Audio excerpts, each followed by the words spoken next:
ಶ್ರೀ ಕ್ರೋಧಿನಾಮ ಸಂವತ್ಸರ ಉತ್ತರಾಯಣ ಶಿಶಿರ ಋತು ಮಾಘ ಮಾಸ ಕೃಷ್ಣ ಪಕ್ಷವಾಗಿದೆ. ಈ ದಿವಸ ಬುಧವಾರವಾಗಿರತಕ್ಕಂಥದ್ದು. ಸಪ್ತಮಿ ತಿಥಿ, ಸ್ವಾತಿ ನಕ್ಷತ್ರ. ಈ ದಿವಸ ಕೂಡ ಸ್ವಾತಿ ಇದೆ ಸ್ವಲ್ಪ ಮಟ್ಟಿಗೆ. ಸ್ವಾತಿ ನಕ್ಷತ್ರ ಇದ್ದ ಸಂದರ್ಭದಲ್ಲಿ, ಬುಧವಾರವಾಗಿದ್ದ ಸಂದರ್ಭದಲ್ಲಿ ವಿಷ್ಣು ಸನ್ನಿಧಾನಗಳಲ್ಲಿ ವಿಶೇಷ ಪೂಜೆ ಅರ್ಚನೆಗಳನ್ನು ಮಾಡಿಸಬಹುದು. ಅದರಲ್ಲೂ ನರಸಿಂಹ ಸನ್ನಿಧಾನದಲ್ಲಿ ಸ್ವಾತಿ ನಕ್ಷತ್ರ ಇದ್ದಾಗ ನನ್ನೇ ನಾವು ಗಮನಿಸಿದ್ವಲ್ಲ, ಸ್ವಾತಿ ಮಂಗಳವಾರ ಷಷ್ಠಿ ಹಾಗೂ ಸುಬ್ರಹ್ಮಣ್ಯ ಸ್ವಾಮಿಯ ಹಾಗೂ ನರಸಿಂಹನ ಶಕ್ತಿ ಏನು ಅನ್ನೋದು.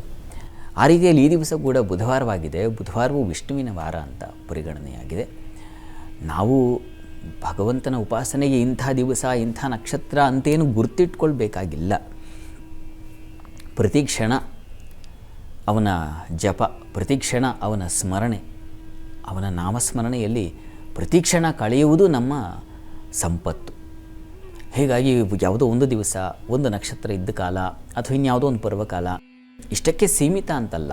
ಆ ಪರ್ವಕಾಲಗಳಲ್ಲಿ ಬಹಳ ವಿಶೇಷ. ಸರಿ, ಅನುದಿನ ಅನುಕ್ಷಣ ಆತನ ಸ್ಮರಣೆಯನ್ನು ಮಾಡಿಕೊಳ್ಳಬೇಕಾಗಿರತಕ್ಕಂಥದ್ದು ನಮ್ಮ ಸಂಪತ್ತು ಅದು. ಹೀಗಾಗಿ ನಾವು ಅವನನ್ನು ಮರೆತರೆ, ಒಂದು ಕ್ಷಣ ಮರೆತರೆ ಅಷ್ಟರ ಮಟ್ಟಿಗೆ ನಮಗೆ ಕ್ಷಯ, ನಮಗೆ ಬಡತನ. ಇದು ಅರ್ಥವಾಗಬೇಕು. ನಾವು ಹೋಗಿ ನಾವು ಅವನ ಮುಂದೆ ನಿಂತುಕೊಳ್ಳೋದೇ ಬಡವರಾಗಿ, ಅದು ಕೊಡಯ್ಯ, ಇದು ಕೊಡಯ್ಯ, ಅದು ಕೊಡು ಅಂತ.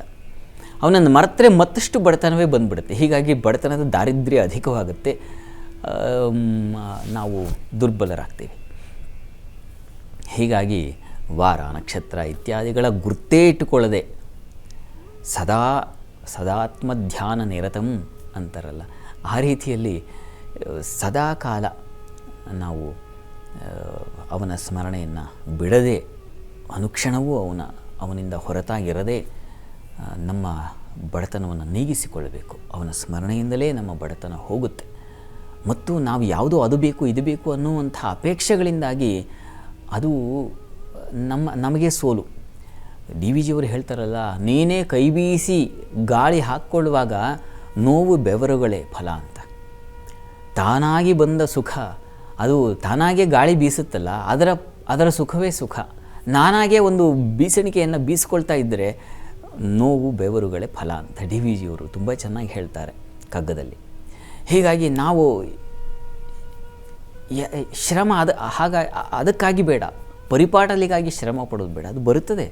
ನೀವು ಅನುಕ್ಷಣ ಭಗವದ್ ನಾಮಸ್ಮರಣೆಯಲ್ಲಿದ್ದಾಗ ತಾನಾಗೆ ಬರಬೇಕಾದಂತಹ ಸುಖ, ಬರಬೇಕಾದಂತಹ ಸಂತೋಷ, ನೆಮ್ಮದಿ, ಅಧಿಕಾರ, ಅಂತಸ್ತು, ದುಡ್ಡು ಎಲ್ಲ ತಾನಾಗೆ ಬರುತ್ತೆ. ನಿಜ ಪ್ರಯತ್ನವನ್ನು ನಾವು ಮಾಡಬೇಕಷ್ಟೆ.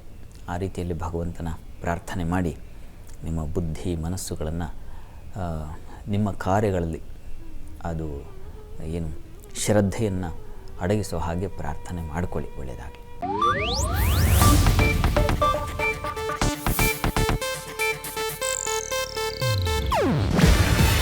ಇದು ಏಷ್ಯಾನೆಟ್ ನ್ಯೂಸ್ ನೆಟ್ವರ್ಕ್ ಪ್ರಸ್ತುತಿ. ನೀವು ನೋಡ್ತಿದ್ದೀರಾ ಏಷ್ಯಾನೆಟ್ ಸುವರ್ಣ ನ್ಯೂಸ್.